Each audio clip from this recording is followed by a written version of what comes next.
Nous, on a mené une grande bataille au niveau de la fermeture des lits en CHSLD.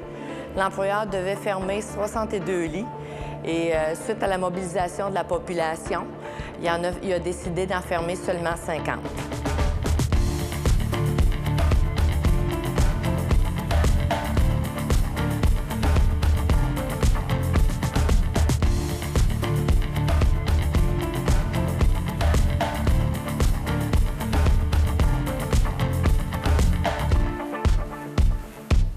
Lorsque l'employeur nous a annoncé la fermeture des 62 lits en CHSLD public pour les transformer en ressources intermédiaires, mais notre réaction a été immédiate. On a formé un comité composé de personnes qui proviennent des 2 MRC pour avoir une visibilité plus large puis avoir le pouls de la population. Suite à ça, on a rencontré les journaux, on est allé au conseil d'administration. L'employeur, de son côté, lui, faisait de la publicité, faisait des soirées d'information pour rencontrer la population et inviter la population à ces soirées-là. Malgré le pouls de la population, il a quand même adopté la proposition, le projet pour la fermeture des 62 lits. Suite à ça, nous autres, on a tout répertorié, tous les organismes sociaux, culturels, les municipalités. On a fait des envois postaux pour rejoindre toute cette population-là.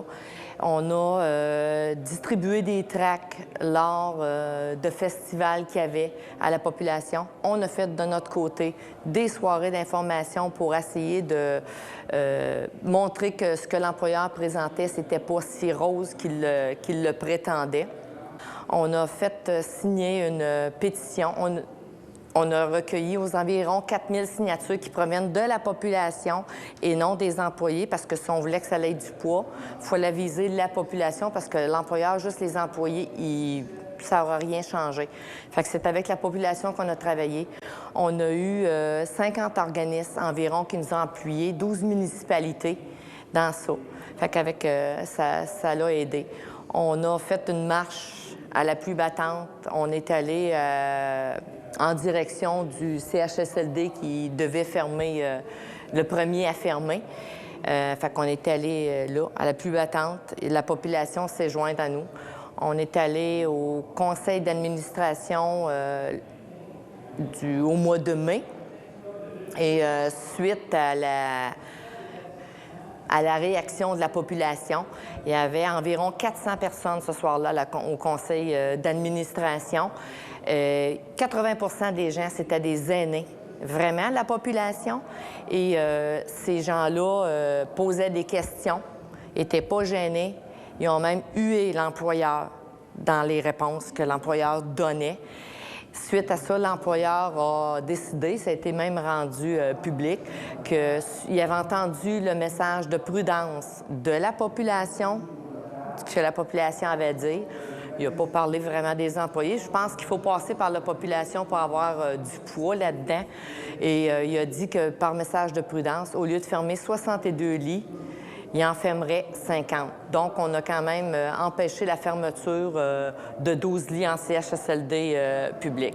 Pour nous, on est quand même fiers d'avoir mené cette bataille-là, puis on serait prêt à recommencer n'importe quand avec l'appui de la population, naturellement.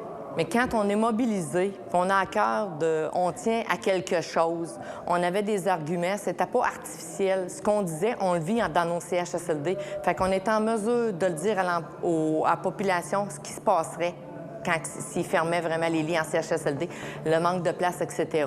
Fait qu'on lui a tracé le portrait réel lors des soirées d'information, puis je pense que ça a été bien reçu de la population. Les gens étaient contents des résultats, mais on sait très bien qu'avec les grosses fusions, s'il y a des missions différentes, les gens qui étaient le plus contents, c'est les employés qui proviennent des CHSLD parce qu'eux autres, ils le vivent au quotidien.